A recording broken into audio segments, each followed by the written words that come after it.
डेव्हिडाचो शापाय सकाळच्या फांत्या पारार ताका शाळेक वचूंक उठयता. डेव्हिड उठोन नोस्त्याक बसता. ताची आवय बापूय नोकरेक वचपाच्या गडबडान आसात. ताचो शापाय ताका तयार करून शाळेक धाडटा. एक दीस डेव्हिडान शाळेंत दुसऱ्या भुरग्याची एक वस्त चोरली. प्रिन्सिपलान ताचे आवयक फोन करून डेव्हिडाचें हें कर्तूब कळयलें. पूण ताची आवय प्रिन्सिपलाक असो जबाब दिता, म्हजो पूत अशें केन्नाच करचो ना. कांय वर्सांनी डेव्हिड वाडोन व्हडलो जालो आनी तितलोच तवनाशी जालो. फास्ट गाडी चलोवप, इश्टां बरोबर सोरोप येवप, दुसऱ्यांच्या भानगडींनी केस्तांवां करप.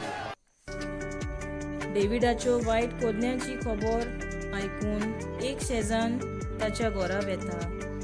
ताच्या शापायक ताची सगळी खबर सांगता.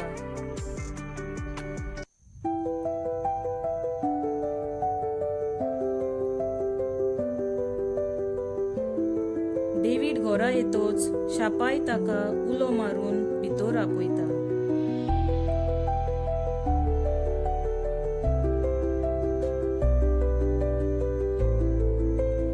तो ताका 2 घडणुको दाखोवन बरे भाशेन समजायता.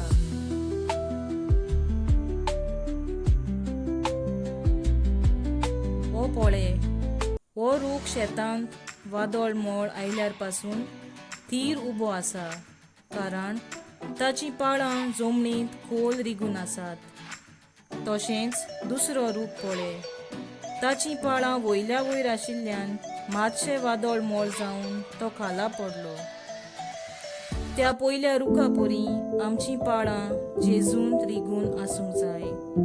उपरांत तो डेव्हिडाक वयर दोंगरार व्हरता आनी शांतिकायेन बसून संवसाराची अदीक समजिकाय दिता. शापायची जाणवायेची उतरां आयकून डेव्हिडाचें मन बदलता. आतां डेव्हिड गरजेवंतांक आदार दिता. केन्नाच फिरगोजेंत वचूंक नासलो तो आतां फिरगोजेंत भितर सरता. जेजू आपल्या सोवें रिगून रावूंक आमकां आपयता. आमी चुकता तेन्ना तो आमकां बोगशिता आनी मोगान आपले वेंगींत घेता.